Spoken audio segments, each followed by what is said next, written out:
راوی این قضیه امام سجاد علیه السلام که حضرت بیمار بودن. امام سجاد نقل میکنن، میگن در خیمه من خوابیده بودم، عمم زینب هم پهلوی من نشسته بود و از من پذیرایی میکرد. خیمه پهلویی هم پدرم حضرت ابی عبدالله بود، نشسته بود و جون غلام ابیذر داشت شمشیر حضرت رو اصلاح میکرد، خودشون رو آماده میکردن برای نبردی که فردا در پیش داشتن.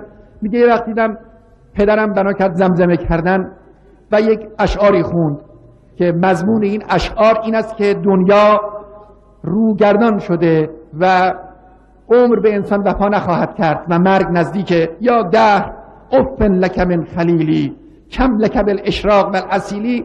این نشان دهنده این است که کسی که این شعر رو داره میخونه مطمئن است که به زودی و با در زمان نزدیکی دنیا رو مفارقت خواهد کرد. امام سجاد میگه من این شعر شنفتم، پیام و معنای این شعر رو هم درک کردم، فهمیدم امام حسین داره خبر مرگ خودش رو میده، اما خودم رو نگه داشتم. ناگهان نگاه کردم دیدم عمم زینب به شدت ناراحت شد،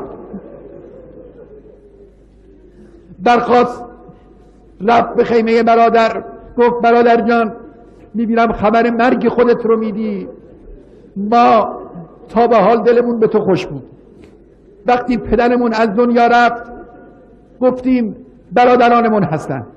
برادرم امام حسن وقتی به شهادت رسید من گفتم برادرم امام حسین هست. سالها به تو دل خوش کردم، به اتکای تو بودم، امروز میبینم تو هم خبر مرگ میدی.